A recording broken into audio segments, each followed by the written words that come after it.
meeting to order. And start with the pledge.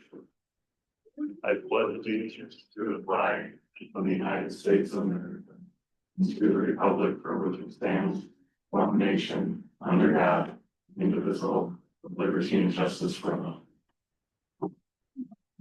All right, and for roll call, with the record to reflect that all members are present. And board chair comments, I have three quick ones tonight. So we have finished our closed session last meeting for negotiation strategies. So you had Mr. Lem, Ms. Sadlow, Dr. Weirkamp Herman, all the directors, and Ms. Hagen was online. And we talked about how we're going to go after negotiations here. Second is there's lots of recognitions, which we all just got done hurting our hand signing for, which is awesome. So I really look forward to seeing those presentations. The last thing is it's almost the end of the year. So just want to say thank you to the team for all you do for our students. Because this is the last one we'll have before graduation and before school's out for the year. So thank you for that. And with that, I will take a motion, entertain a motion to approve the agenda. I'll make the motion. Director Holm, I'll second it. Director Hackett. Any discussion? All in favor, say aye. Aye. Opposed? All right, motion carries. Appreciation, recognition, and presentations.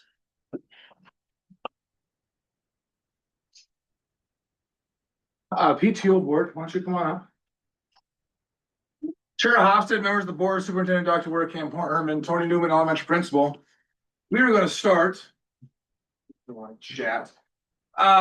We're starting out tonight with the Royalton PTO board and members for what they've done in coordinating the fundraising and upgrading of a piece of playground equipment at the elementary school.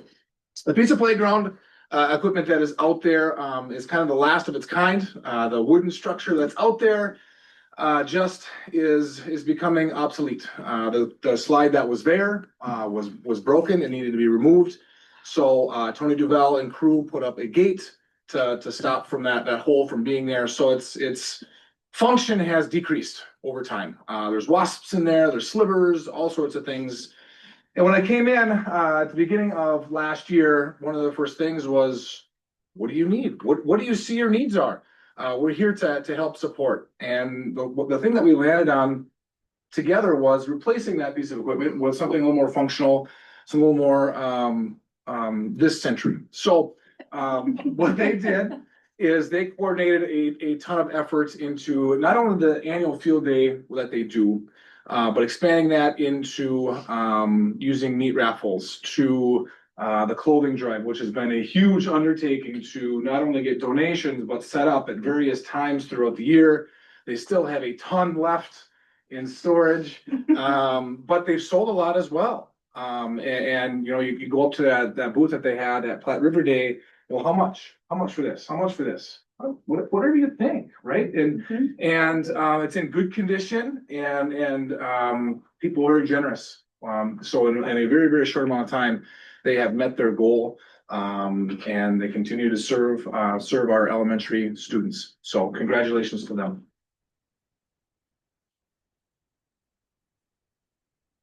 Good. We'll do pictures. Yeah, we'll do that. We'll do pictures of it. Yes. Teacher of Excellence is next, and if with Jennifer Beeman, please come on.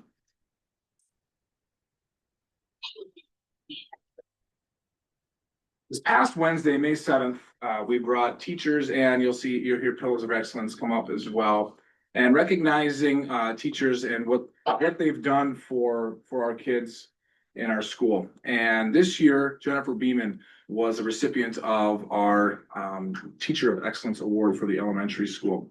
Jennifer is a third grade teacher, and she does everything imaginable to help make sure that not only she keeps her people in the know, but she's advocating for students.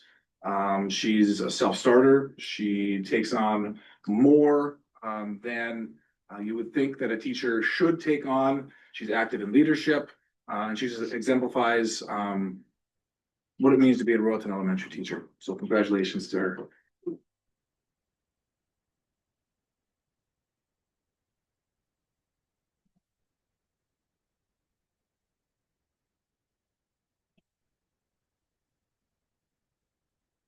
Chair Hofstad, members of the board, Superintendent Dr. Werkamp Herman, Joel Swenson, high school principal. I have two of the same awards. I did not have good luck with getting people here tonight. I have people ditch cleaning, softballing. The other one was another community service type of, farming, planting corn. But I want to recognize these people regardless. Our teacher of excellence and pillar of excellence for 2025, Heidi Norenberg, science teacher at Royalton High School, and Shauna Puhala, who works in the kitchen up here at the middle school, high school. Heidi teaches in our science department a number of years ago as we were facing retirements and facing people moving on within the positions. I approached Heidi about her interest in potentially getting some of the licensures that would be required for to teach chem and teach some of the upper level sciences. And to my relief, she agreed that she would do that. And so for the last number of years, she has been taking classes, taking state tests. The MTLE test is a Minnesota teacher licensure exam test that teachers have to take, and really gone through a lot of time and energy on her part to finish off that program and to be able to teach those high level science classes for us. So she teaches physics, chem, a lot of the high level senior high science classes, and she has done an excellent job of that. She's also a tremendous problem solver.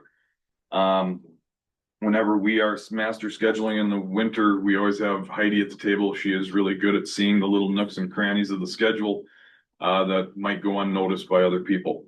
And so I'd like to congratulate Heidi Norenberg as the teacher of excellence.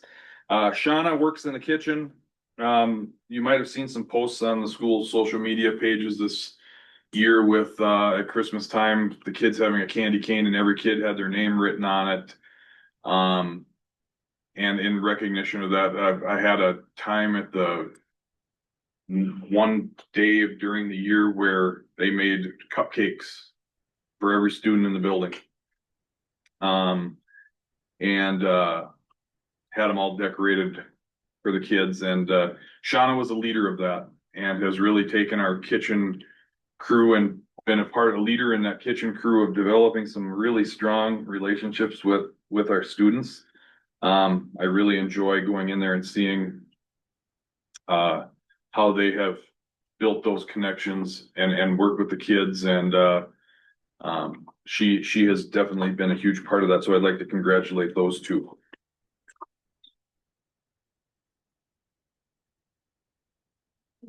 I would like to recognize the two Students of Character Scholarship winners. We had a banquet for them. It's banquet season. So the first banquet was April 23rd. It was the Students of Character banquet at Madden's Resort. And we had two students, one male, one female, who were recognized as Students of Character for leadership, service to the school, attitude, you name it. They have really done a nice job over the years of being leaders and of being role models. The 2025 Students of Character were Damian Bishop and Sasha Duvel.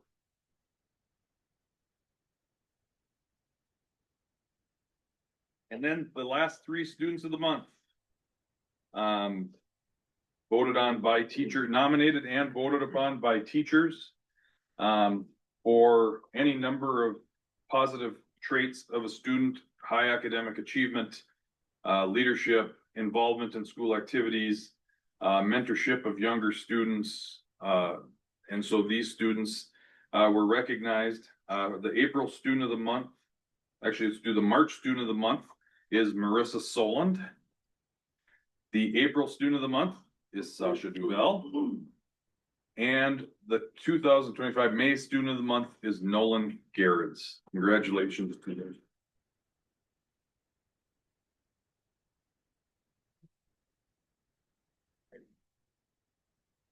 I didn't want to go order, so I'm gonna do my pillar of excellence now. June Brzezinka is the pillar of excellence that was nominated by me June Brzezinski is a bus driver for us, and if you know anything about June, she's willing to do whatever is necessary. She's jumped in as transportation director. She wanted back to drive bus, and then she went back to being a part-time transportation director, and then back to driving more bus. The theory is she's going to retire, but we may not let that happen for her. So, but June Brzezinski has been a wonderful asset to our transportation department in Royalton Public Schools. So, June Brzezinski.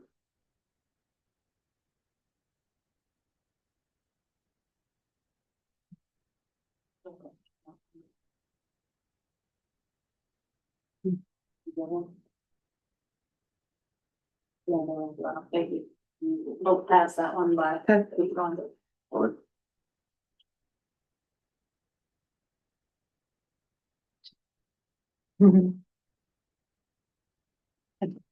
Chair Hofstad, members of the board, Superintendent Dr. Weirkamp, I'm Kathy Torsten. I'm the high school art teacher. And tonight I have 4 of my senior artists of the 18 that I have had the chance to work with, most of them since they were in second grade, so like 10 Wow. years. And we had a showcase this last weekend. Some of our work is still up in the display case in the commons, and I really recommend you get a chance to peek at it. I snagged a few from there to bring tonight. I was curious on which ones would attend, and so I was kind of hoping the kids could show their art as well. So if you guys want to find the piece that I brought of yours, and maybe you can hold it up. Like I said, I had 18 of them that showcased some art in various levels. Some had, for example, Grace Falling, who was able to be here. She made just an insane amount of deer works of art, and she has dozens of these deer, walleye, smallmouth, all different types of deer that I wouldn't be able to name. She is just obsessed with creating. She doesn't stop. And the same can be said for all of these artists. They've just been doing art either on their free time or with me throughout the years, and I'm just super proud. So Caleb is a ceramic artist, and I did not bring one of your pieces, Caleb. I'm so sorry. I did mention to break one of his on the night of the show, but I think I've heard that's good luck. So. Caleb is a ceramic artist, and also if he were to submit any of his drawing, you'd be amazed too. He's been drawing for a long time, very talented. Natasha came to our school when she was in 5th grade, and at the art show, she actually showcased some of her art from way back then, next to her current art. She is doing voluntary digital art with me. She doesn't even take it as an actual class, she just comes in for fun. So she has a digital collage there, and then she does just an insane amount of photography on her free time. Lily, I had the opportunity to work with the past couple of years. I didn't have you as an elementary student, but you and I have got to do some really cool stuff together in art, whether it was with my student teacher or her on her own this year. And in between the chaos of all your classes and all the hard work, Lily has found a zone where she just really likes to express her color and herself through her work. And then Aurora, I've had the wonderful chance of working with for a long time too, whether it's been in helping me with the yearbook. Basically, I think since you were in elementary school, I don't know if you remember that, but I heard her work back then too. And she has helped me every step of the way. And as you can see, she's a phenomenal photographer as well. So I'm super proud of these kiddos. And like I said, I have a bunch more. Yeah, so thank you. I wanted to show them off.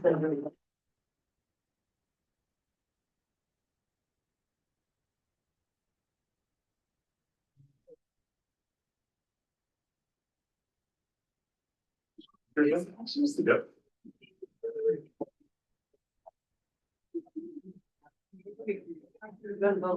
Did everything go over there? Yeah, well. Yeah,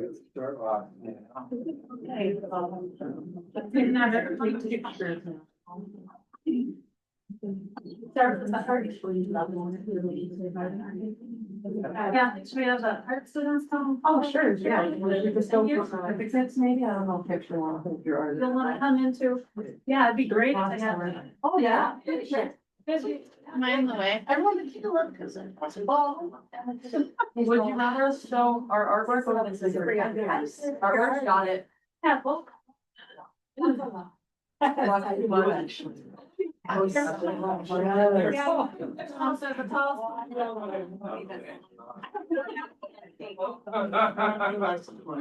you get us all in? I don't know. Fine, you gotta find a window and get it. Yeah. I can see the camera.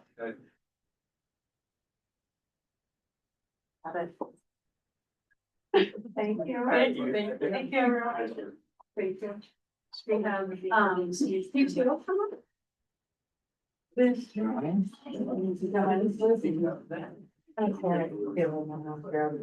Jennifer will have to.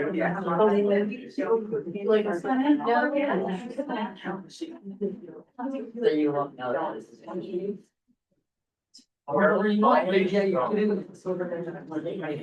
then.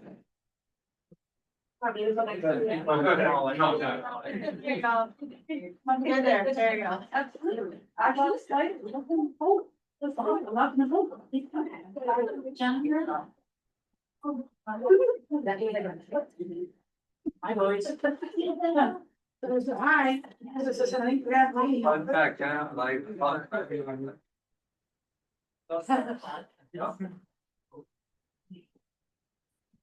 Yeah. I'll sit. Oh, chair.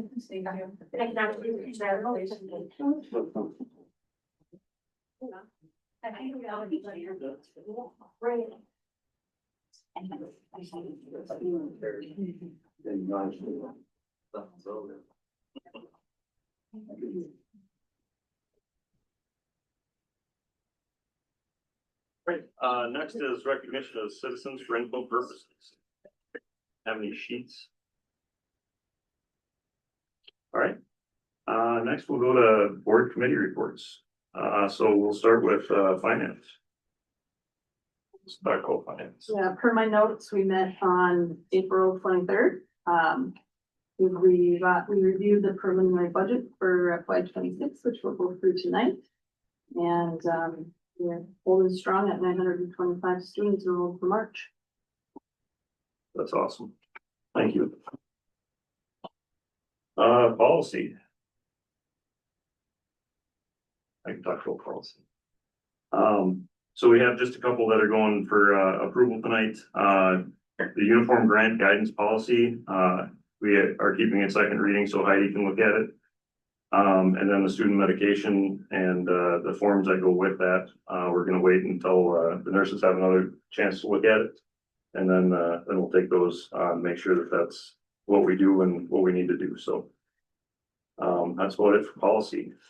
For mid-state, we're still, we have, Todd Travis, I always get that name wrong.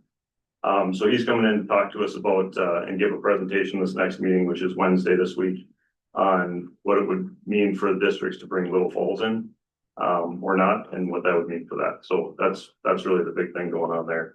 Otherwise, they're doing the same things that we are with getting our budget ready and trying to do stuff like that. So, the other thing that we're working on also is doing, maybe setting a work session. Representative Kresha had talked about coming to board meetings. So, if we do that, we'll invite all the, co-op schools in and do that same thing. So that's about it for mid-state. Any questions for finance policy or mid-state?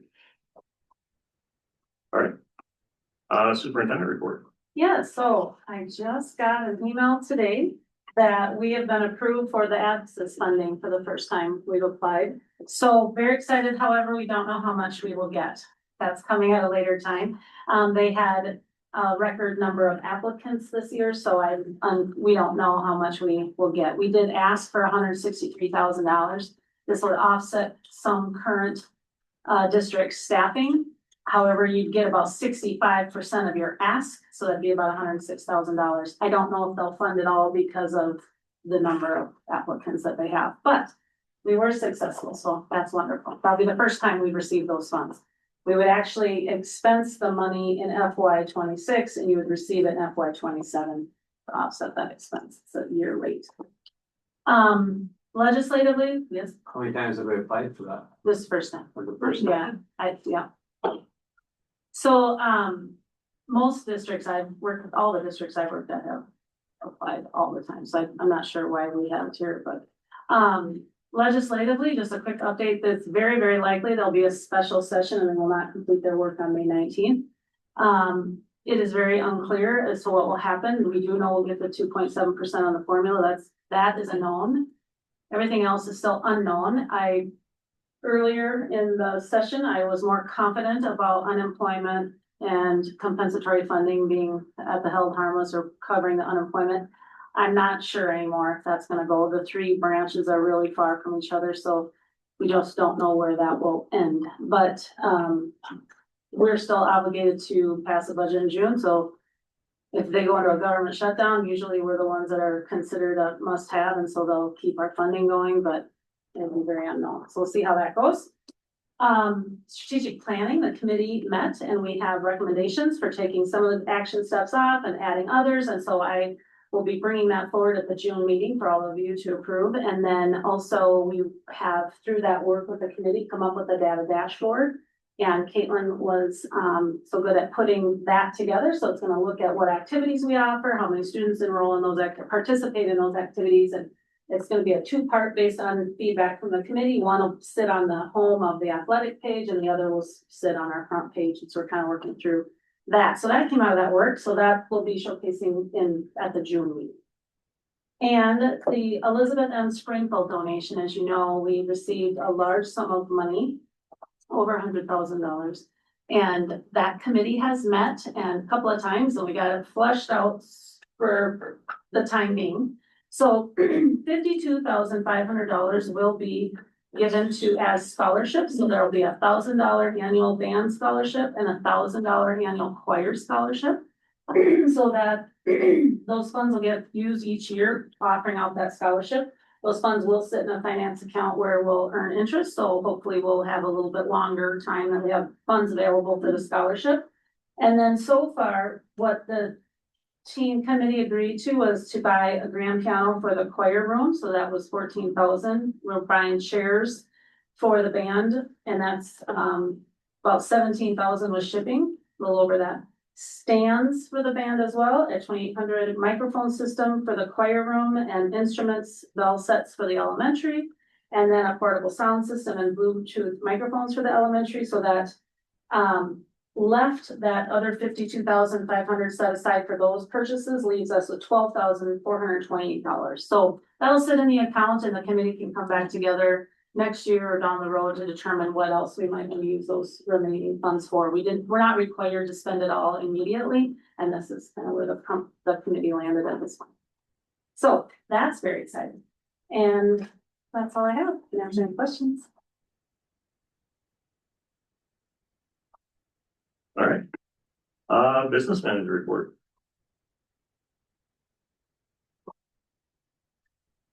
Good evening, Chair Hofstad, members of the board, Superintendent Dr. Werkamp Herman, Heidi Hagen, Business Manager. I am reporting on month end. Let me go up one. Is it month end April? No, March. Oh, it's 2 months back. So I start with enrollment. Originally, we adopted the budget at 910 students. The board approved the revised budget at 918 students. As board member Trout had mentioned, we are at around 925 students. Go to the next slide. This is a graph that we have in the presentation every month that just shows the 10-year historical enrollment. And this is a look at the general fund revenues month end March of 2025. Revenue specifically left to right are prior year's final numbers. The board approved adopted budget in green. The board approved revised budget in yellow, and later this evening we'll talk about next year's budget projections.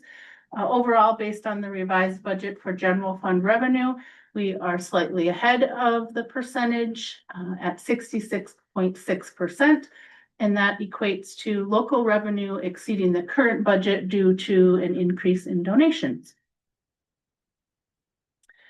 General fund expenditures, month end March of 2025, again, left to right, final year numbers, adopted, revised, and next year's projections, and then the different object series categories, top to bottom. overall, we're on track as a percentage of the board approved revised budget at 65.4%. And some of the further details of the general fund expense, salaries, wages are just slightly under budget. Continue to track and monitor that. Benefits are also under budget. Similarly, a direct correlation between taxes, TRA, PERA under the benefits. Purchase services are on track. I listed there some of the larger expenditure items that are accounted for under purchase services.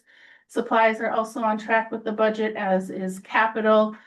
All of our capital expenditures, large ticket equipment purchases, technology and curriculum have all been purchased for the year. And then the other category is a category where at the end of the fiscal year, we reclassify food service chargebacks into the general fund. Any questions? All right, thanks, Heidi. Thank you. Principal report.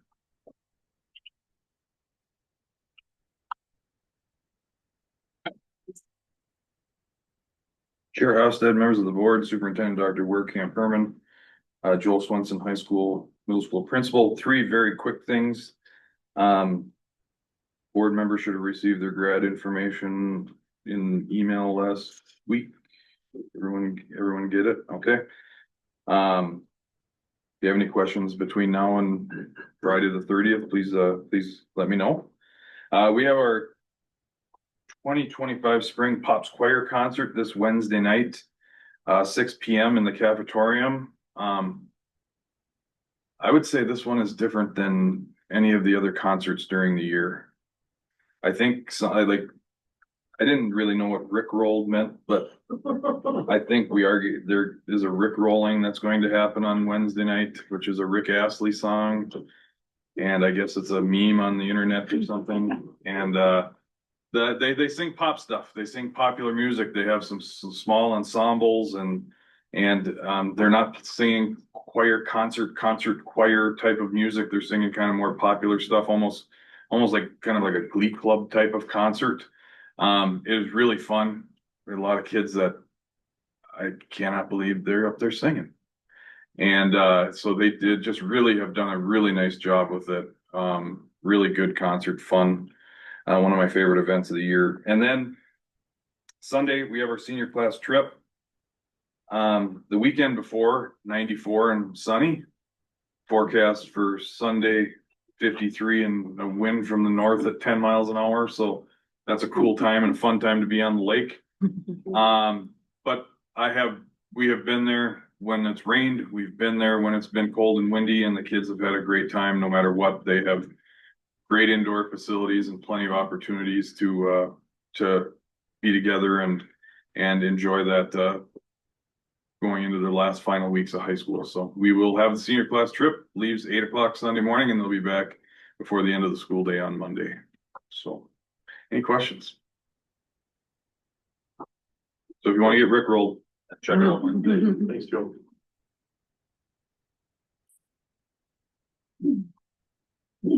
Chair Officer, members of the board, Superintendent Dr. Werkamp Herman. Just a couple notes here for me. With the end of the school year rapidly approaching, there's a ton of energy in the building, oozing out from all anything that you got. It's fun though, you know, it truly is. This is the time of the year where we're working on transitions. Kindergarten was over in the elementary today. They did 20-minute tours in first grade classrooms, played in the playground a little bit. Did that. Fifth grade's in their transition. We've done one transition learning day over here, had lunch, did some learning in the morning. They'll do the same thing on the 19th. Over here, they've had their tours. They're getting familiar with the building. Student council hosted an activity night last Wednesday. So high school students and fifth grade students, some high school teachers came and met them, played games, minute-to-minute games, hosted Q&As. Parents didn't have to come, some did.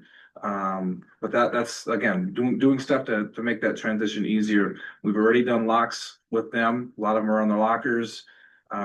We've made some changes at lunches for them. Things have been successful, so it's a great time. Coming up here, end of this week, we have Riff Day for the entire pre-K 5 area. We're getting 2 books to take home, so it'll be a program for them. Egg Day is also on Friday. We've got all of our pre-K classrooms, kindergarten classrooms, 4th and 5th grade are coming, 4th and 5th grade are coming in the afternoon. And those high schools will lead them through Egg Day. So that's on Friday, and 2nd grade's got a field trip. So Friday's gonna be jam-packed with stuff, and that's great. Coming up here, the last week of school, Thursday, May 29th at 9 a.m. in the South Gym is a kindergarten celebration where they get to cross over the bridge and come over to the elementary school. And then the 5th grade program for their celebration from crossing the bridge again, coming back to the middle school. That will be on Friday the 30th, 8:30 in the elementary school gym. All 5th graders get to go up and ring that bell. It's a fun-filled day. Not only that, but we got our PTO helping out with field day. They've helped with inflatables. They've got some water stations and temporary tattoos. So it's great help for them helping out with us as well. So we're busy. Questions? Thanks, folks. All right.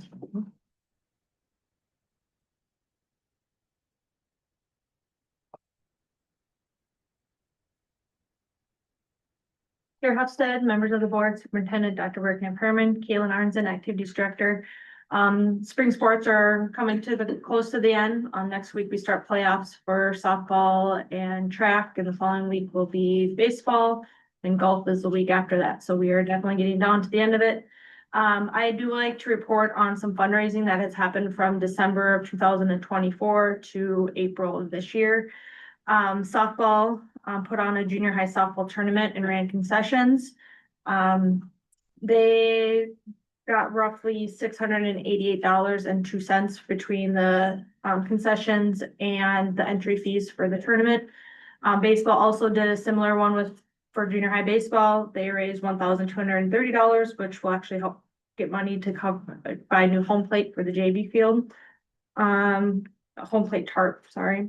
Girls basketball has had 2 fundraisers since December. They did a shoot-a-thon where they raised money based on how many free throws and stuff that they can get.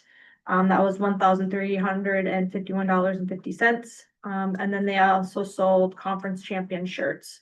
And that brought in $393.43, sorry.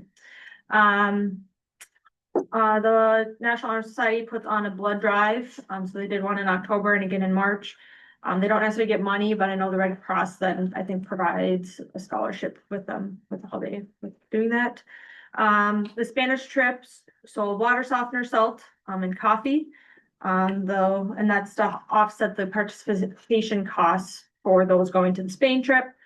So they made roughly $1,120 from the soft water, salt, and then $98 from the coffee. And then lastly, we have boys basketball. They did a discount card. They raised $4,100, and then they also put on a youth basketball tournament in January, which raised about $5,753.90 between gate admissions, entry fees, and running concessions. Any questions on fundraisers or sports or activities? Thank you. Thanks, David. All right, next is consent agenda approval. So the board is consenting to approve the items listed below as presented at one time. At any point, the director can pull an item off the consent agenda for further discussion. So we have approval of the regular board meeting minutes, our claims, accounts, and financials, the approval of resignation and terminations, and the approval of new hires. Does anybody want to pull anything off? All right, somebody like to move the consent agenda? I'll make a motion. Director Wayne, thank you. I'll second it. Director Boyd, thank you. Any discussion? I just have a couple questions. Yep. Ryan, on page 5, the banners, 2,285, is that the signs we put out along the road for the graduates? Who's the vendor? Oh,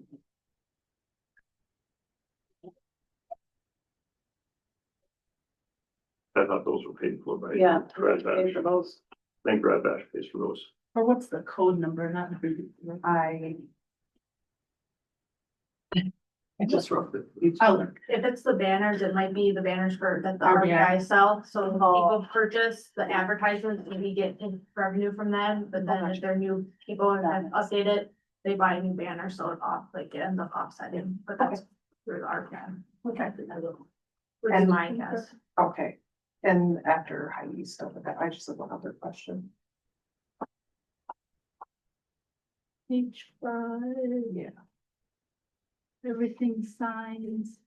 Is that the one? Yeah. $2,285. Yes, that's for the RBI club. Okay. Here. All right, and then, page 9, the account and payroll support, like the 4430 quarterly. What is, 9. And Order for FY 25 accounting and payroll support, that's a region 1 vendor support for our smart finance and payroll software. okay. All right, that's all I have. Anybody else? All right, I have a motion and a second to approve the consent agenda. All in favor, say aye. Aye. Opposed? Abstained? That motion carries. All right, so on to vote for board co-chairs. So just like we did before, we'll do nominations. So I'll nominate Ellie and myself for that. Does anybody want to nominate any other pair? Any other nominations? I'm just saying, that's all right, shouldn't have minded. Any other nominations? All right, then that is approved by acclamation. So next is our resolution for board co-chairs. All right, does somebody want to introduce this at 6:37 PM? I'll introduce it. All right, Director Trout. All right. So we'll introduce the following resolution and move its adoption. So on January 13th, school board convened a meeting and attempted to select board officers as required by Minnesota statutes 123B.14 subdivision 1. And the school board attempted 2 separate votes for the position of chair, with all efforts resulting in a 3-3 deadlock. At subsequent school board meetings, several members of the school board recognized the likelihood of a 3-3 deadlock on the selection of a chair and expressed an interest in having 2 members share the position as co-chairs. Minnesota statute neither expressly allows nor prohibits the selection of co-chairs to serve as officers on a school board. Minnesota statutes on statutory construction specifically provide that in construing state statutes, the singular includes a plural and the plural the singular, in 645.08 number 2.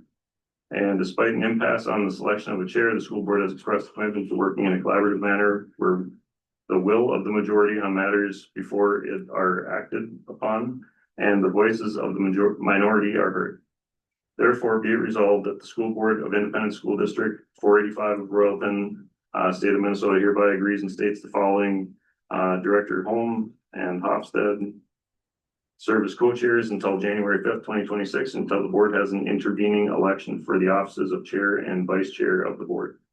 The office of vice chair will remain vacant while the office of chair is held by co-chairs. Directors Holm and Hofstad will fill the statutory and policy related duties of the chair jointly and severally, with either director being authorized to act in the capacity of the chair subject to the majority of the school board.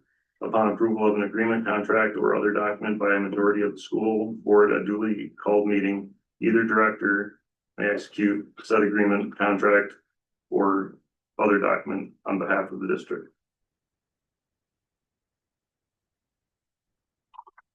And Directors Holm and Hofstad will exercise best efforts to coordinate, communicate, and act as a unified chair on all matters of business concerning the school board. This includes agreeing upon a schedule identifying which co-chair will lead for each regular business meeting, special meeting, and work session of the school board. To the extent that a district policy or custom anticipates or requires the election of one chair and one vice chair, such policy will be suspended until January 5th, 2026. Or until the school board has an intervening election for the offices of chair and vice chair of the school board. This motion for the adoption of the foregoing resolution was seconded by board member. I'll second it. Oh, go ahead, I'll second. Director Andrews. All right, and then upon a roll call vote. Director Trout. Aye. Director Hackett. Aye. Director Holm. Aye. Director Boyd. Aye. Director Hofstad. Aye. Director Andrews. Aye. All right, and none voted against. So the resolution is declared passed and adopted. Blessed. All right. Iowa resolution. We're doing this in Minnesota though.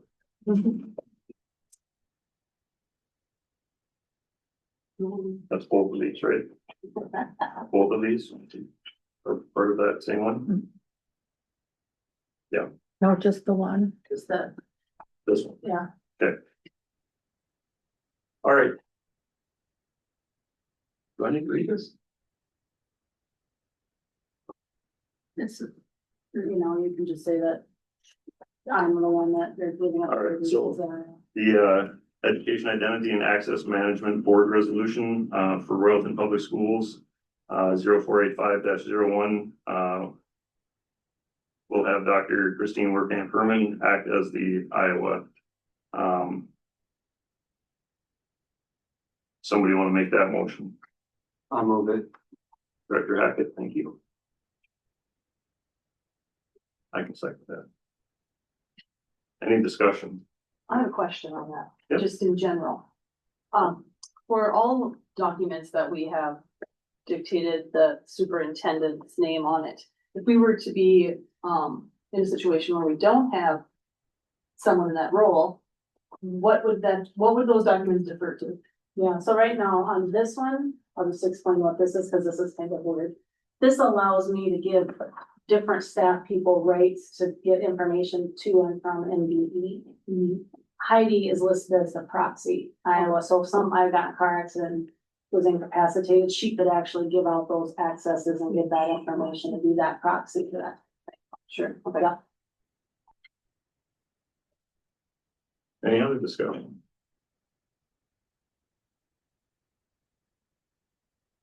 All right, I have a motion in a second. All in favor, say aye. Aye. Opposed? Abstain? Motion carries. FY 26 budget presentation.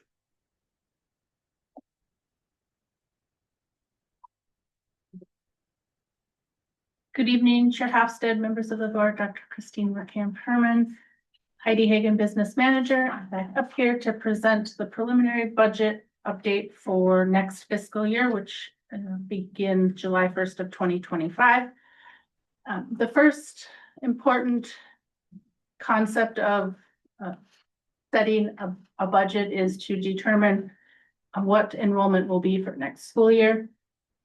We look at historical trends, we look at current trends, we have conversations with our leadership teams as to what they're seeing and hearing within the community and the district. So for next year, we're looking at an enrollment projection of pre-kindergarten, which is our early childhood special education students through 12th grade of 916 students. We're projecting kindergarten enrollment to be around 65 students, and then all other grades would roll forward. So first grade, kindergarten this year would become first grade, next year, first grade become second grade. April of this year, we have current enrollment. This is kindergarten through 12th grade of 925 students. We have a 10-year average of 923 students. We adopted the budget for this year at 910, revised it at 918. And we ended the year, the 23-24 school year at 907. So based on that information in conjunction with other conversations and discussions, we feel that 916 students is a reasonable and conservative approach. This is the graph that shows us our 10-year historical enrollment kindergarten through 12th grade. And as I had mentioned, it is about a 923 student average. The anomaly for the district here is that every given year, there was fluctuations up or down that is traditionally unique for Royalton. We find that it could potentially be our location and the proximity to other districts within, you know, a short distance south or north. So that's just the historical trend data. So after we come up with an enrollment projection, which the majority of our general fund budgeted revenue comes from the state based on our student enrollment count, we can determine what that revenue looks like. Given that we're in legislative session, as Dr. Christine Werkamp had mentioned, the goal is to be finished by May 19th, which it would appear based on where they're at presently that they will not reach that goal and will have to go into a special session, which leaves us with many unknowns. So I'm provided here some of the information that we're using to project our revenue. So what we do know is the legislative session did set the 2.74% increase to the per pupil formula. And for our district, based on our enrollment projection of 916 students, is just about $113,000 in addition to the 14 million that we received. So a small amount of increase there on the general fund formula. Compensatory hold harmless. So this is revenue that we receive based on our free and reduced student percentages. If they were to pass a hold harmless, we would project that income to be about $362,000. If that doesn't pass, that would be about $130,000 less. In addition, unemployment is a large expense for our district for non-licensed staff that are eligible over the summer months. That's about $141,500. If for whatever reason legislation does not pass the reimbursement that we have received over the last 2 years, we would be out, and they don't change the eligibility requirements for unemployment, we would see a reduction in revenue of that same amount, $141,500. And then again, to remain conservative, given the nuances of the legislation right now, the amount of unknowns, we've kept every other category flat, meaning special education, all of our local revenue that we would receive for students participating and paying participation for activity and athletics fees, for income that we generate from hosting events and selling tickets to those events, interest income that we receive on our investments, all holding flat, in addition to our title funding, which is federal funding, again, unsure of where that's headed at this time as well. So that's revenue and how we project our revenue. Expenses have some unknowns with expenses. The majority of our general fund expenses in salaries and wages and benefits. And we have contracts that are due as of June 30th. And so we are assuming a 3% increase in all categories. So salaries, wages, benefits, purchase services, supplies, some capital, all based on that assumption that based on our revenue projections, based on working to balance the budget, we feel that 3% assumption meets those goals. In addition, we know that next school year is a curriculum gap year, meaning we don't have, I guess, a large plan of expense for the different groups of curriculum. So we're not purchasing any large ELA or English language arts. We're not purchasing science or math. So the curriculum expenditures for next year will be less. minimal capital and long-term facilities maintenance projects. So we did have a carpeting project this year and stadium lights project all covered under long-term facilities maintenance. We will not have those similar projects next year. In addition to expense for equipment type purchases, furniture, fixtures, buildings and grounds equipment, reducing the expense there as well.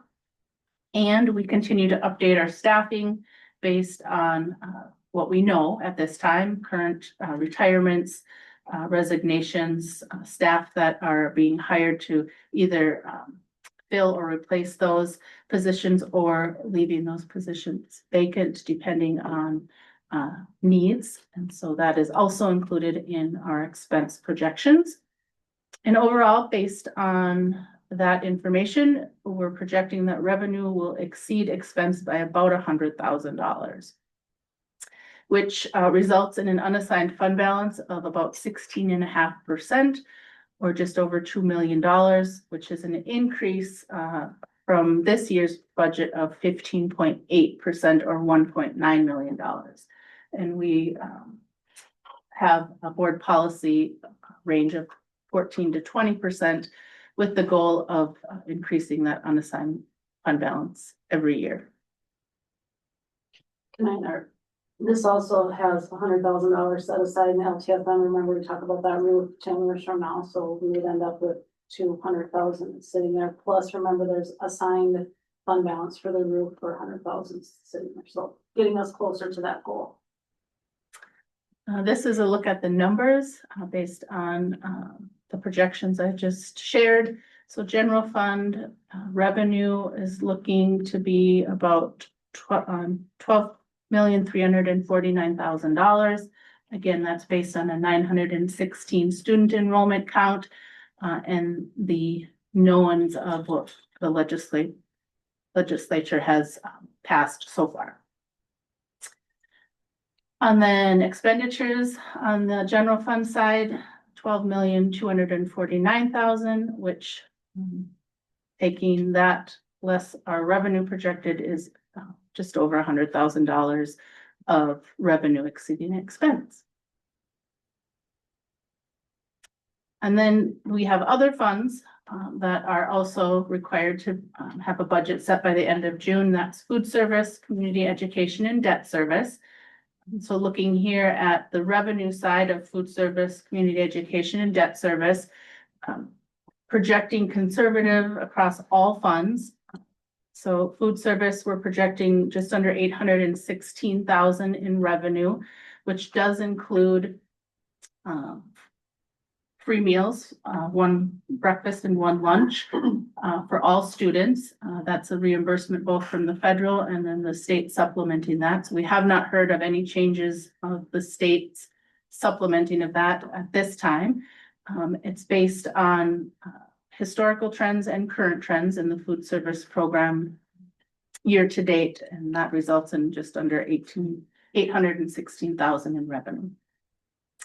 Community education, we're projecting revenue of about 516,000. This comes with some changes based on funding availability and the change of taking the early childhood family education program back under our district's budget, specifically moving that from Mid-State to Royalton. We're receiving less Pathway 1 funding in community education, which is about $30,000 less. And we're seeing a decrease in our paid preschool tuition of about $30,000 based on students being served and the need to support our earliest learners with special education services. So again, a conservative approach to ensuring that over projecting our community education revenue, knowing that it is predominantly a fee for service-based program. And then our debt service is based on the levy and the board setting that levy in December of every year, and also statute driven based on our current bonding debt. And that's about $2.1 million in revenue to support our current debt. On the flip side, both food are all funds for food service, community ed and debt service expense.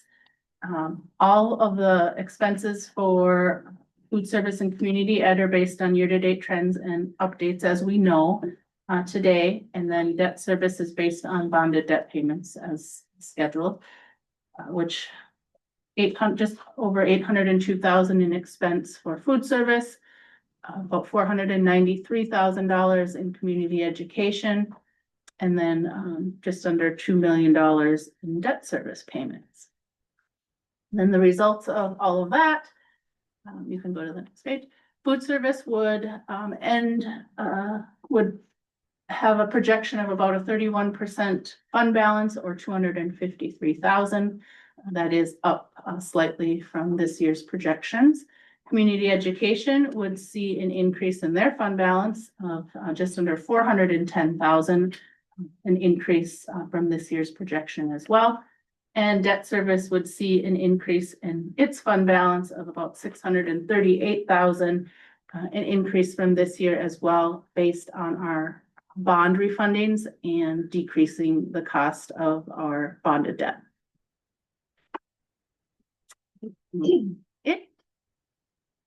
Any questions?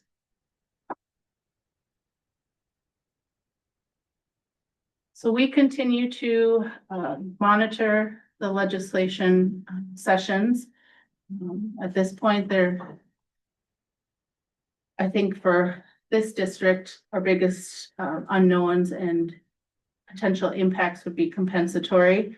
If for whatever reason they don't hold harmless that amount, we would see a decrease in our funding there, which would certainly impact the overall general fund budget, as would reimbursement for unemployment.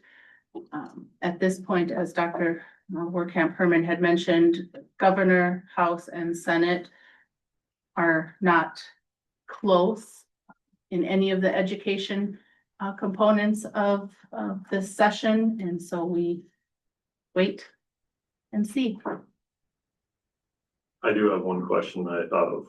So on the compensatory, with the free and reduced, is that only direct certification now, or is that direct certification and? That's what we're trying to get changed, because currently it would be only the direct certs and not include the paper form, and that's what we're saying, you can't do that, you gotta have both. Hold us harm, or otherwise, what really we're advocating out here is just hold harmless for a year, put a task force together and find out if there's a better way to do this, because to find out, you know, how to expend those dollars, so you don't have to require families to fill out anything, you don't have to require. Maybe like all students are the same. the try that. funding piece, but. We try that, maybe all of them are the same. If you're from Minneapolis, you're the same. Yeah, Someone well, from Railton. We try that. So that's kind of where it's at.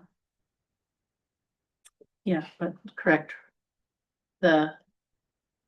Where it stands now, only direct certs are being counted for in the funding. Whereas if they held us harmless, that would include both paper applications and those directly certified through other state programs.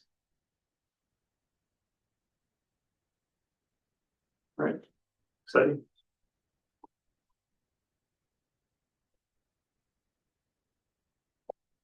Summer school. Just a really quick update, so, just we talked about this back in March, I wanna kind of give you an update where we're at so far, so. This is just repeat data, middle school from prior years, the costs, et cetera, keep going. So far. So yeah, is it one back? Okay, go back next slide. So currently, we did get 20 students enrolled at the elementary school. We invited 55, we only received 20. We're anticipating 35 students at the middle school, 35 at the high school. So we're gonna be able to offer summer school at all three levels. We were nervous that we weren't gonna get enough in elementary, because you have to have a 1-to-11 ratio or they won't allow us to have it because of how the funding works. So we're okay for now, but these numbers are ever decreasing each year at the elementary, so I don't know about how next year will look. So just a heads up of where we're at, and we should still be good for this year. All right, Any questions on summer school? All right, next is the MOU.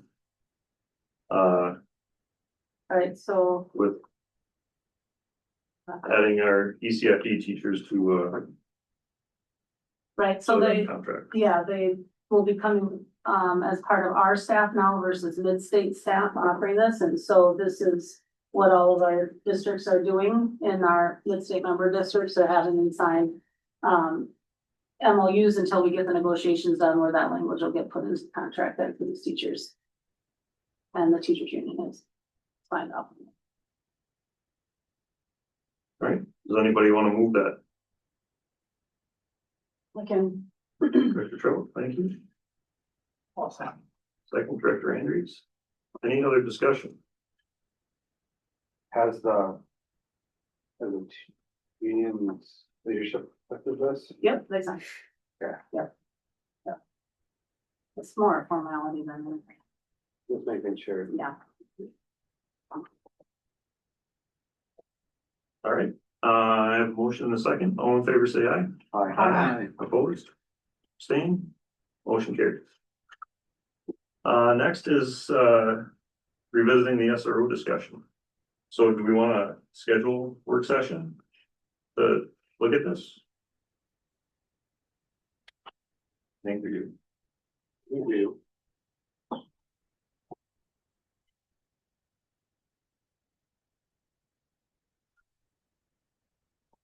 When do we want to do that?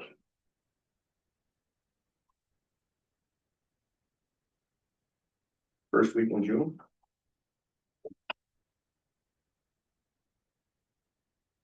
Alright. I think it's like March, June. I am out the second through the fifth of June. Okay.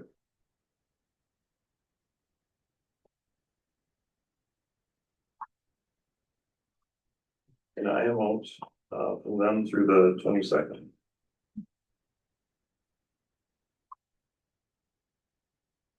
The what, through the 22nd, you say you're out? The 6th. 6th. So the week of the 23rd. Yep, what about Wednesday, the 25th? What about the last week of May? After Memorial Day.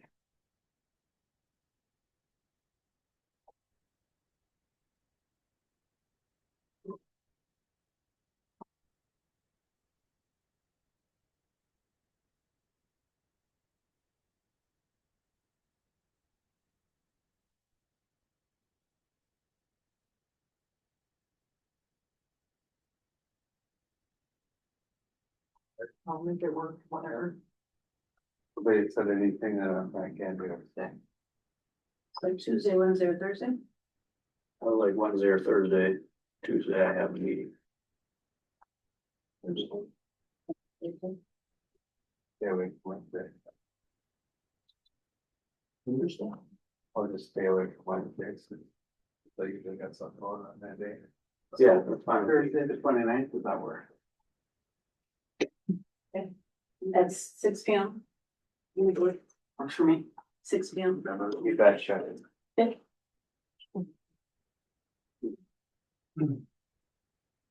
They're hopeful that'll work. We'll schedule that for now. 29th, 6 P.M. Yeah.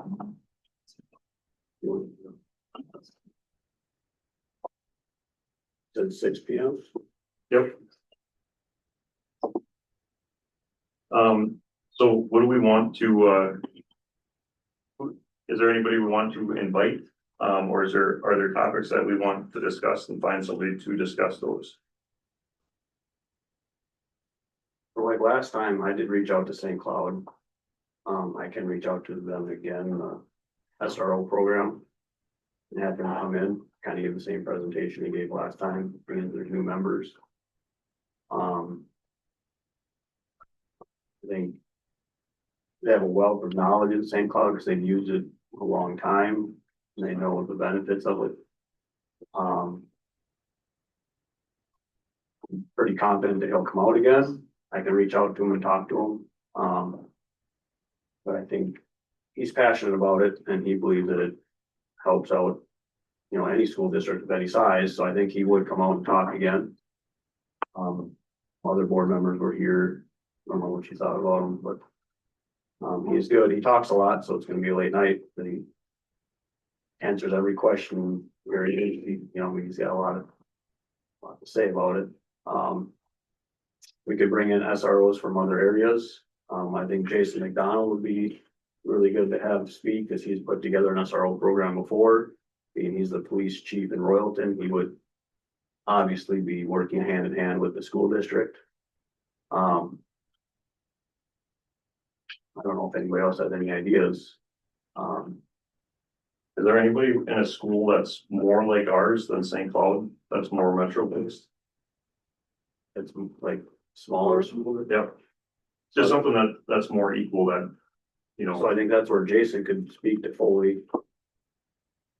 Do you have a few minutes, Jason, where you come up and talk about what you kind of put together over there? Right now, or? Yeah, right now. Yeah, right. I'm willing to come up and discuss it and what you would call kind of a small school, how it would benefit. Yeah, so I worked closely with Foley. I didn't put the program together, but I worked over there. I would make the same suggestion of try to find some smaller school SROs to come in. St. Cloud does a fantastic job, but you're comparing the concept is the same, but you're looking at two different sizes, right? You're looking at a huge metro area versus two smaller school buildings. So I would make the recommendation that I can reach out to a couple SROs. Stearns County does most of the SRO work in Stearns County for the schools. I know they're in Melrose, they're in Holdingford. I know the SROs down at like Cold Spring and stuff, so that might be more of a comparison as to the same size. I can certainly reach out and have the chief of Foley come over and explain kind of how their program is going too. So I guess I need to know, what exactly are you guys looking for? Are you looking for a presentation, or you just want people here that you can ask questions to that can explain kind of the role of the SRO in a smaller school? I guess what I'd like to see, if you said Stearns County does a lot of it in smaller schools, maybe a presentation, and then obviously questions after that. Okay, So they can show what they do, maybe in smaller schools, yeah, and then obviously questions after, yeah. you know. Yeah, I think that would be the best. I put together a little bit of a presentation already. I'll sent that over to you as well.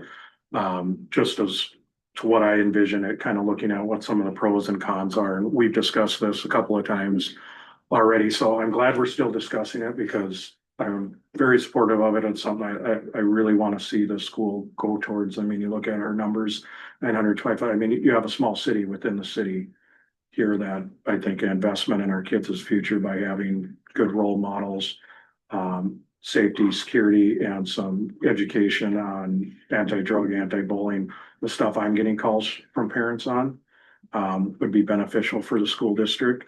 If you're looking for solid numbers as well, I can put together a little bit more solid number as far as like wages and stuff like that for you guys too, so. That'd be wonderful. Okay. And what day was that you're looking on doing this? That might be the only problem if it's in a couple of weeks here. May 29th at 6 p.m. Okay. So I can make some calls. I don't know if I'll get a supervisor from Stearns, but I know I can get a couple of their officers Oh, probably yeah. to come up.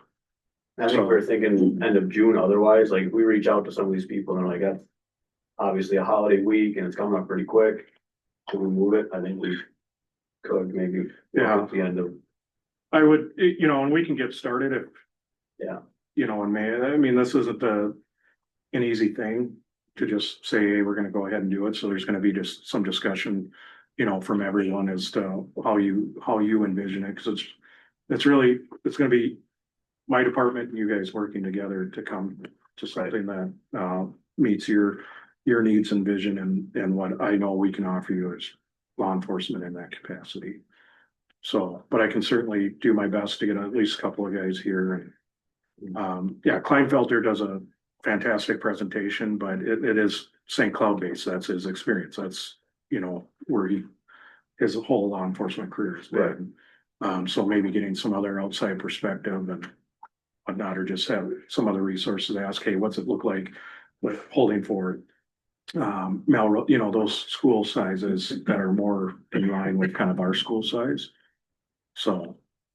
Yeah, if nothing else, I think on the 29th we can have your presentation for sure. And then if there is anything from anybody else, any read aheads, I think would be great. Yeah. Look at like what their policy is or what their contract looks like, you know, those are the kind of things that we talked through last time that were, you know, the contract's this thick, so it takes a couple days to get. Yeah, some contracts I've seen are literally one page where, you know, we're going to supply you a law enforcement officer and you're directly responsible for them and we're responsible for the kids, up to multi-page contracts when you start getting into some of the bigger school districts. And it all depends on what you as a school board want to see in that contract, because some schools just give us an officer, you know, and you're in charge of them, whatnot, where others want that very specific, this is what you're gonna do in this situation, this is what you're gonna do in that situation. And I'd like to see it smaller than larger because it makes it easier for me on a management and than worrying about every small little detail in there. So I've got Foley's, Little Falls and Piers, which right now I've changed because Little Falls is no longer actually dedicated to a building.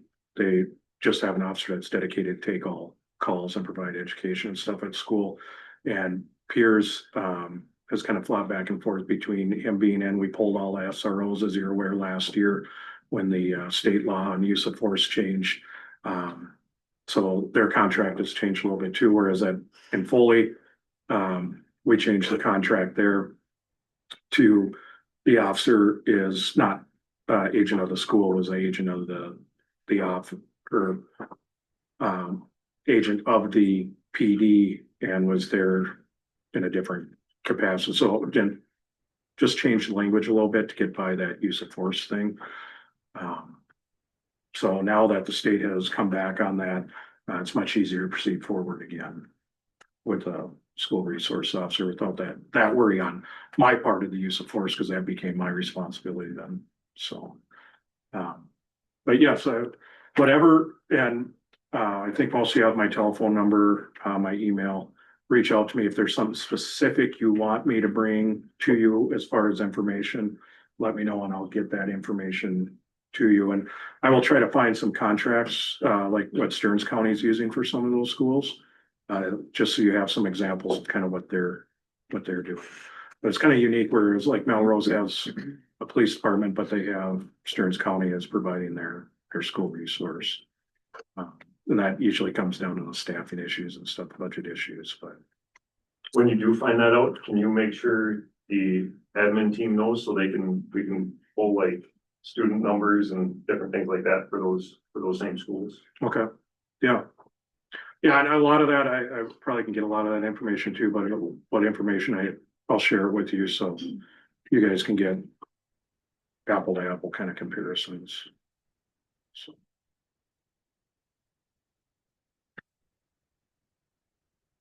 All right, anything else?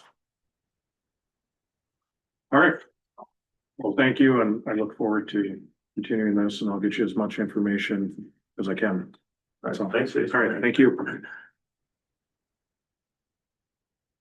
Great. Carrie, did you want to say something? Yeah. Get you back off of this SRO thing? Yep. Yeah. Are you okay with that? Carrie has something to say? You okay? Yeah. Chair Hofstad, members of the board, Superintendent Dr. Werkamp Herman. My name is Carrie Meek and I am the health and phy ed teacher here at the high school middle school. And I am also on the meet and confer committee that has met a few times, and the last time we talked a little bit about discipline. And so I just have a few things that I want to talk about. Over the last few years, staff have increasingly become more burnt out, like long before Easter break, myself included. We all have agreed that the big C word that we don't want to say has been to blame for an increase of disrespectful behavior from students. And this is across the schools, all areas, the nation, not just us. I'm sure you've seen the increase in the teacher TikToks portraying the various behaviors of kids nowadays. Although these are meant to be funny and bring light to the situation we all face, there is still no doubt that being in education today is very trying, stressful, overwhelming, and sometimes angering. I've asked myself the very question that others ask me on a regular basis. How can you be a teacher today? How can you do it? Some days I don't know that answer. But usually the answer comes in the next day, the next week. I teach to make a difference in the lives of my students and to provide a safe place for all of my students. Being a teacher is one of the most rewarding jobs out there, and I'm blessed to have been in this position for 20 years. But I can tell you, there are days that I question if it's all worth it. The positive days seem to be outweighed by the negative behaviors of students and lack of consequences they face when behaving negatively. We are told that it's just a bad class, or you will get through it. It's just like it's another day. But it's not anymore. Some days I just focus on the fact that the end of the day is near and hope to get through without losing my patience or crying. We need to change something. So after bringing our concerns from the middle school, high school to a meet and confer meeting, it was brought up to find out exactly what teachers are feeling about behaviors and discipline in our schools. The members of the team each expressed their concerns from each building. Board members present were very supportive of a change after an hour of conversation. I created a Google form asking these such questions to make sure that we were not the only ones feeling this way. So I have the results I have like 6 copies if we want to pass them around, of the questions that I asked. And so the first questions that I asked, like, which building are you located? And so you'll see that on the chart. How would you rate the overall behavior of the students at the school? And I put excellent, good, fair, and poor, just seeing how everybody, because maybe it is just me, or maybe it is just a few of us. And overall behavior is fair. 10 years ago, I would have never said that. I would have said the overall behavior is good. Do you feel that student behavior has been improving, worsening, or staying the same? And we have a 60% that say it's worsening. And then there's a question about the different behaviors that people see in their buildings, based on how problematic they are. Might be hard to read. I'm sorry about that. If you need more details, I can give it to you. Consistency of the rules being enforced school-wide, 46.4% say sometimes consistent. And I feel that that should be a little bit higher than that. Do you think procedures, consequences are applied the same for student behaviors regardless of who the student is? And we have a 60.7% that say no. Some students are not getting the same consequences. So there's something lacking. Does discipline and student behavior impact your classroom management? I know for me, 100%, yes, it does. 57% of the teachers say that it makes my classroom management more difficult, and it seems I spend more time on negative student behavior. That's the way it's been for the last couple of years. It's like I know we're not supposed to, and we have great kids, but those negative behaviors are really making a difference in the classroom and causing, the other kids not to be able to learn. Does negative student behavior impact your morale? 69.2% said yes. Do you feel supported by the admin when you address student behavior issues in your classroom? 75% said sometimes. And then the last one was, asking the teachers for what do you think we could do to make this better? Because I'm looking for answers or solutions on how we can make this better. How can we figure out something all together that's gonna work and maybe boost up our morale and make the behaviors, maybe like they were 10, 15 years ago. And you'll see on your sheet that you can't really read it, so the full sentences are there of what I asked and the percentages of what the teachers thought. And then also there's other responses that teachers said. I don't know if you want me to read all those. You want me to read all of them? You guys can probably read them.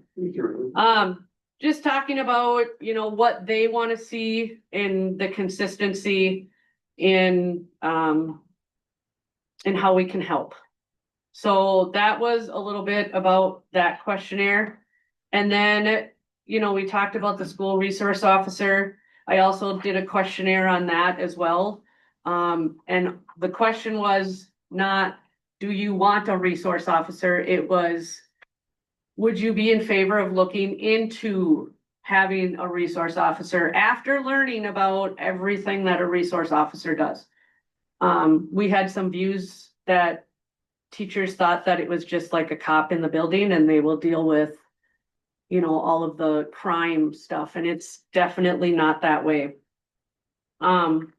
So like I said, in order to try to help alleviate some of these issues of worsening behaviors, inconsistent enforcement, feelings of lacking administration support, we need to revise our discipline. I think that's the first thing that needs to be done, is trying to revise our discipline procedures to maybe not make it so broad and a little bit more specific. And so I actually contacted Sauk Rapids to see what they do. And looking at something a little bit more concrete, I think will also help our discipline. This is the Sauk Rapids procedures that they have all of the different offenses listed with first offense, second offense. The first one is restorative. First offense, second offense, and third offense, and then what that entails. And it is for every single possible discipline that you could have. I can pass these around too if you want to take a look at them. I just, it would be great to have a school resource officer, obviously, because again, they don't just worry about the crime stuff. It is collaboration with the teachers. They can come in and give presentations. I know Officer McDonald was up here the other day and going into our lunch, our open gym after lunch. If you ask any student, they love it, but there's usually bullying within the first minute of being in there. There are a lot of kids in there and there's not enough staff to see all that. We just can't see it all. I wouldn't want to be in there either, but a school resource officer can be in there and help out. And I know as a health teacher, I can definitely, I have actually Officer McDonald in my classroom quite a bit speaking. And I think a school resource officer could collaborate with me and teach, go to the younger grades and help teach whatever. It could be health, it could be nutrition, it could be behaviors, it could be character. So it's not just, the crime part of it. Right now for our discipline at the high school, middle school, we have this flow chart and it's very, very broad. And I know I am willing to help revise anything. Because like right now we have major and minor offenses and like 7 of them are in both a major and a minor. So like disrespect, disruption is a minor. And then it shows you first offense, second offense, third offense. So similar to this, but it's very vague. And so it's hard as a teacher to know what you're supposed to assign for the consequence. This doesn't really help me at all. It also shows that on the minor offenses, the second time that something happens is a contact home with an email. But on a major offense, it's not until the third time, unless I'm reading this wrong, that they email home, you know. I just think we need something to change. We really do. We are burnt out. I know there are some teachers here, you can see something needs to change. I do not want to be in the position of an administrator. That's why I'm a teacher. I know there's behind the scenes things that happen that we don't know about. But being in a classroom it's trying. The disrespect is astronomical and unbelievable. And I think we're just at a point where we're surviving. We've got a tough class coming up. 5th grade has a reputation, but I'm trying to ignore that because we've had tough classes and we've made it through. But I think we just need to be prepared, and having a more consistent discipline policy and something more concrete, I think would help us all. And a school resource officer can help with that as well, I think. Any questions for me? I did email the board St. Cloud's standards of student behavior as well. It's real similar to Sauk Rapids. Again, I know we're comparing to a larger school. Yeah, but yeah. I think when you look at discipline, kids, I get it, we have less kids that are acting that way. They Yes, we still do. act the same Yep. way. So I think the discipline is similar, right? I mean, if you get a DUI in Royalton, the same as if you get a DUI in St. Cloud. Yes. So I think discipline you can really compare, in my opinion. And just to move towards something like that, that makes it easier for the teachers, easier for the kids, and easier for the parents as well, because the parents know exactly what's gonna happen, the students know what's gonna happen. And in my opinion, it makes it easier on the principals, Yes. assistant principals, whatever, to go, this is where we're at. It's out there, it's on our website, you can follow it, and if your child does, you know, it is what it is. It's fair, it's consistent. I think it would help the teachers, in my opinion. I think it would help everyone. I mean, the students know what's expected. Oh, I did this. This is the third time, because we can all go back in Skyward and look at their disciplines. You know, and I just happened to look and I have an 8th grade student that has 7 physical altercations. And that's a lot, and we can take a look at that and, you know, just make it easier for us to, hey, yep, this is where we're at. It's the third time. This is what it's gonna be. Parents know, admin knows, teachers know, and it's not a question, because right now it's a question that teachers ask themselves, like, what am I supposed to do? Well, I don't know. I mean, what do you think is the appropriate consequence for that? Okay, we gotta somehow take out maybe what do you think and just say, here it is. Yep, so last meeting we did, ask Joel to do some PD on that and do some looking to refine that. Yep. For this next school year, so. Perfect. Can we And I'm also, willing to help. can we add that, like to look at that discipline procedure to the work session? We're talking about the SRO. Do we wanna do it that early, or do we wanna have them give some time to? Are you gonna be at the work session? Yeah. They'll Is have that- won't have change done by then. 'Cause Well, not a change, but I mean discussion on it, like ideas or. we can, I think we talked about it. I don't think we'd have like did something new or different. Right, No, but just like a discussion. discussion, For sure. okay. I mean, any board members, I'm sure. Thank you. What would it look like for teacher participation?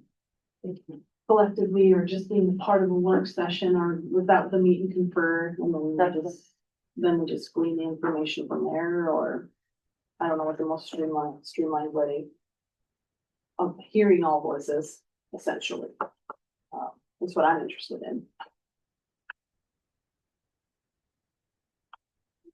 Yeah, the other thing we could do is invite them to talk, to be part of the meeting and to talk as well, like as an agenda item.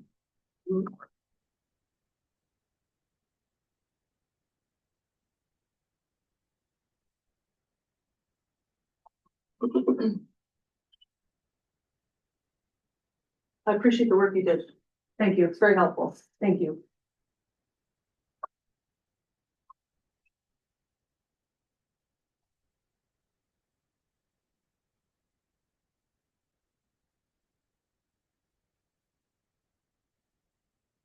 We'll move on to the donation resolution here. So I'll read it from up there. Does somebody want to introduce the donations? I will. Great, Director Trove. All right, so, and Director Trout is introducing the following resolution and move its adoption. So Cyber Grants, on behalf of the Charities Aid Foundation of America, has generously donated $100 to the Royalton School District to be used towards unspecified district needs. Pine Country Bank has generously donated $250 to be used towards the robotics team. And the Royalton Lions Club has generously donated $1,000 to be used towards the robotics team. And be it resolved for the Royalton School Board to briefly accept these gifts. Does somebody want to second that? I'll second it. All right, Director Holm, thank you. And then with the roll call vote. Director Trout, Aye. Director Hackett, Aye. Director Holm, Aye. Director Boyd, Aye. Director Hofstad, Aye. Director Andrews, aye. All right. So motion carried, resolution passed, 6-0. And, next is policy. So we talked about those a little bit. So 506, and then 516, 516.5. We talked about some of those, they were references to the other medication one that we're waiting on the nurse to look at, so she's gonna look at all those. Together, they will look at them all together. And then the other two, we're waiting on, some feedback from, Heidi and then the other team. So, second and final policy reading is for, just for 704, so development and maintenance of inventory. So the accounting system changed the limit from $5,000 to $10,000 that we don't need stuff for, or need the approval for. So does anybody want to move that? I will. Director Trout, thank you. Second. Second, Director Andrews. Any discussion? All in favor, say aye. Aye. Aye. Opposed? Abstained? All right, motion carries. And then third policy reading of 522, so the Title IX sex non-discrimination policy grievance and process. And that's the only one for third policy reading. Somebody want to move that? Actually, I can move that. A second.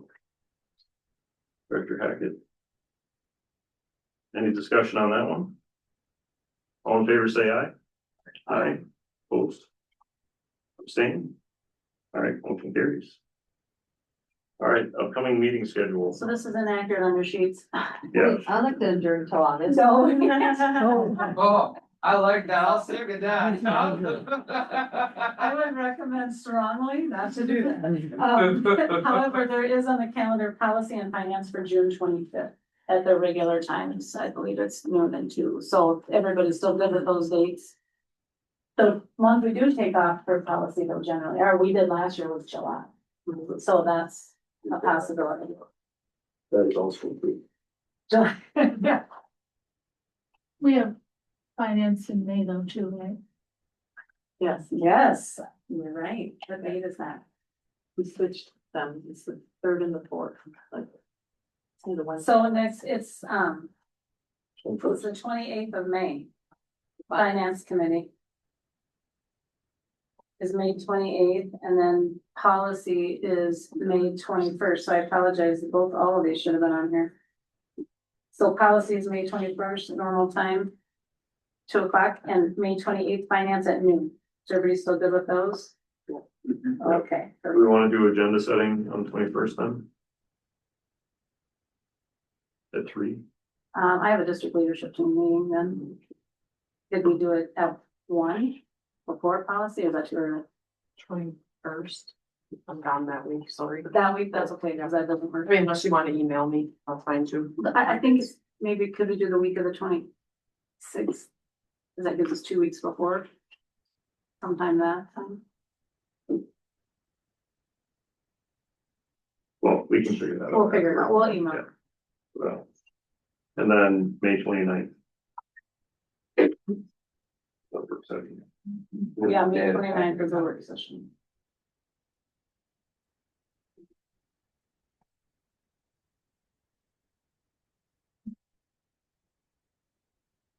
All right, anything else? All right, can I get a motion, to close the open meeting at, 7:36 p.m.? All right. Close to the staff and, yeah, Director Boyd. All in favor, say aye. Aye. Aye, opposed? All right, motion carries.